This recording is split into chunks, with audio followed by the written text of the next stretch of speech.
Uddhav ठाकरेंसाठी good news काय आहे नीट ऐका. कायदा काय सांगतो? डी.वाय. चंद्रचूड यांचे खंडपीठ 5 न्यायाधीशांचे होते आणि आत्ता 3 न्यायाधीशांचं खंडपीठ आहे.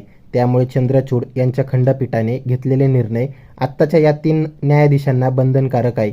ते निर्णय बदलू शकत नाही. उदाहरण म्हणून सांगतो, चंद्रचूड यांच्या खंडपीठाने भरत गोगावले यांचा व्हीप रद्द केलेला. तो निर्णय आत्ताचे हे 3 न्यायाधीश बदलू शकत नाही. राज्यपालांचे सगळे निर्णय चुकीचे, हा निर्णय बदलू शकत नाही. फुटलेला गट पक्षावर दावा करू शकत नाही. हा निर्णय आत्ताचं खंडपीठ बदलू शकत नाही. याचा अर्थ डी.वाय. चंद्रचूड यांच्या खंडपीठाने आधीच शिंदे गटाचं भविष्य लिहून ठेवलं होतं. म्हणूनच इतके दिवस तारीख पे तारीख चालू होती.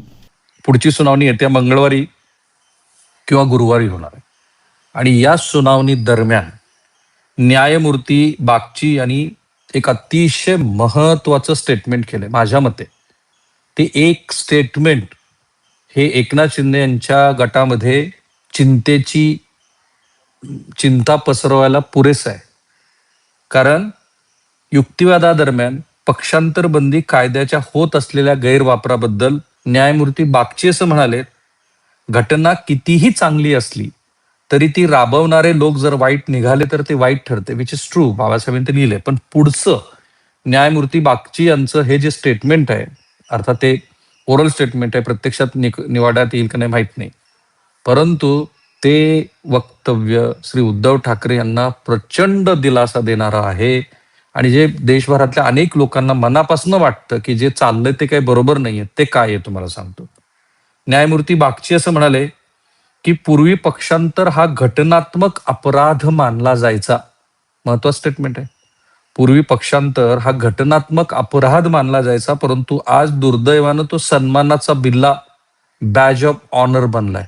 किती स्ट्रॉंग स्टेटमेंट आहे हे. एकूणच आत्ताचं सगळं प्रकरण हे एकनाथ शिंदे यांच्यासाठी प्रचंड धक्कादायक ठरू शकतं असं आता दिसायला लागलंय आणि श्री उद्धव ठाकरे यांच्यासाठी मोठा दिलासा आहे.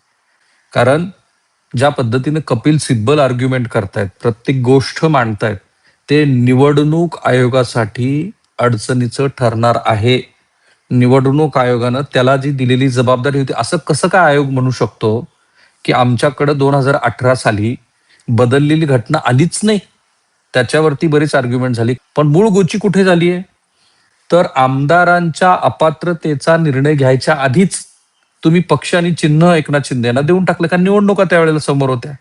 त्यामुळं निवडणूक आयोग हा जो कॉम्प्रोमाइज झालेला आणि केंद्र सरकारच्या भल्यासाठी काम करतोय असं जे चित्र दिसलं, त्याचं हे पण एक कारण आहे.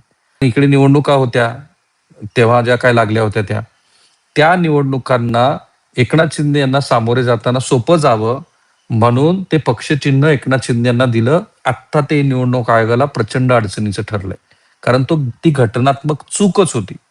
तो उद्धव ठाकरे यांच्या शिवसेनेवरती झालेला अन्यायच होता की तुम्ही अपात्रतेचा निवाडा दिला नाही आमदारांच्या, पण पक्ष मात्र काढून एकनाथ शिंदे यांच्याकडे देऊन टाकला. तो आता काय घडलं बघा. मी प्रत्येक वाक्य तुम्हाला सांगणार आहे, कारण ते लिहून पण काढलंय आणि मी आत्ताच तुम्हाला सांगतो की पूर्वी जे सुप्रीम कोर्टने दिलेलं जजमेंट आहे त्यातल्या ज्या म्हणून ऑब्झर्वेटरी होत्या किंवा जो निवाडा होता तो ह्या न्यायालयाला बंधनकारक आहे. They can not revoke the previous decision made by the supreme court 5 जज जज बेंच. त्यामुळे हे आधी लक्षात घ्या. पूर्वी पक्षांतर हा घटनात्मक अपराध मानला जायचा, परंतु आज दुर्दैवाने तो सन्मानाचा बिल्ला आहे, बॅज ऑफ ऑनर बनलाय. केवळ एवढ्या एका मुद्द्यावरती मला असं वाटतं की सत्ताधारी भाजपमध्ये पण आणि एकनाथ शिंदे गटामध्ये पण असा अंगावर सरसरून काटा आला असेल त्यांच्या, जर हे असंच जजमेंट आलं तर. कपिल सिब्बल यांनी निवडणूक आयोगाच्या अधिकारावर प्रश्न उपस्थित केला. ते म्हणाले, शिवसेनेच्या 2018च्या घटनेनुसार पक्ष संघटनेमध्ये उद्धव ठाकरे यांच्याकडे स्पष्ट बहुमत होतं. राष्ट्रीय कार्यकारिणी 160 सदस्य ठाकरे यांच्यासोबत होते, तर शिंदे गटाकडे 0 सदस्य होते.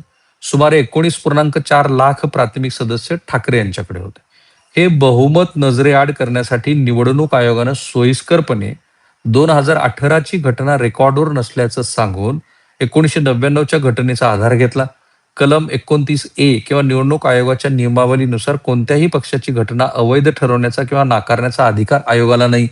म्हणून मी मगाशी पण सकाळी म्हटलं की या एकाच मुद्द्यावरती उद्धव ठाकरे यांना त्यांचा पक्ष परत मिळेल, की विधिमंडळातला पक्ष खरा की जो ओरिजिनल पॉलिटिकल पार्टी ती खरी, विधिमंडळाच्या बाहेरची.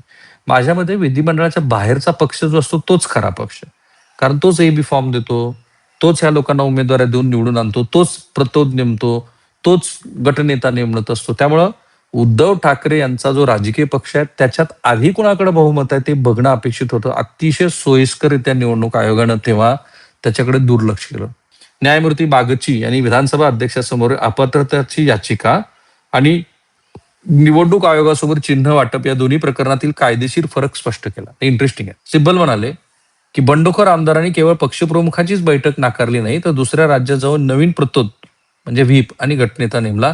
ही पक्ष सोडल्याचीच कृती होती. शेड्यूल 10 प्रमाणे पक्ष सोडल्याची कृती कधी असते? एक तर तुम्हाला पक्षातनं काढलं पाहिजे किंवा 2/3 बहुमताने तुम्ही पक्ष सोडला पाहिजे, नवीन गट स्थापन केला पाहिजे. इथे काय केलं तुम्ही? नवीन गटही स्थापन केला नाही, उलट तो मूळचा जो पक्ष आहे तोच आमचा म्हणायला सुरुवात केली. हा ग्रे एरिया आहे तो शेड्यूल 10 मध्ये. पण तो इतका पण ग्रे नाहीये की मूळ शेवटी राजीव गांधी आणि नंतर वाजपेयींनी हे का केलं? कारण ते आयाराम गायाराम देशात फेमस झालं होतं. पण ते रोखण्यासाठी त्यांनी नियमावली बनवली. पण ती इतकी त्यांना काय माहिती की इतके महाभाग आपल्याकडचे राजकारणी पुढचे निघतील म्हणून. आता पुढं सिब्बल यांनी महत्वाचं स्टेटमेंट केलंय आणि मला असं वाटतं की ते अनेक लोकांच्या मनात आहे. आपण निवडणूक आयोगाला आधीच पुरेसे अधिकार दिलेले आहेत. आता जर त्यांना पक्षाची घटनाच दुर्लक्षित करण्याचे किंवा नाकारण्याचे अतिरिक्त अधिकार दिले तर भविष्यात देशाच्या लोकशाहीचं काय होईल याची कल्पनाच करा तुम्ही फक्त. ही उद्धव ठाकरे यांची बाजू आहे. या क्षणाला कपिल सिब्बल जे मांडतायत ते एकदम बाय रूल आणि बाय प्रोसिजर ते मांडतायत.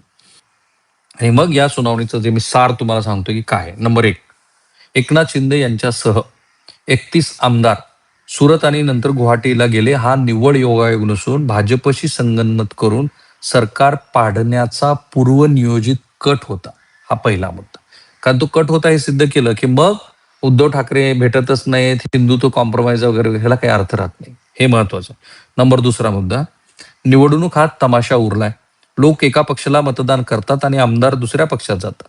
जर अशा बनावटगिरीनं सरकार पाडली जात असतील तर निवडणूक प्रक्रियेचा निव्वळ तमाशा उरला आहे. नंबर 3, न्यायमूर्ती बागची यांचे आयोगावरती ताशेरे.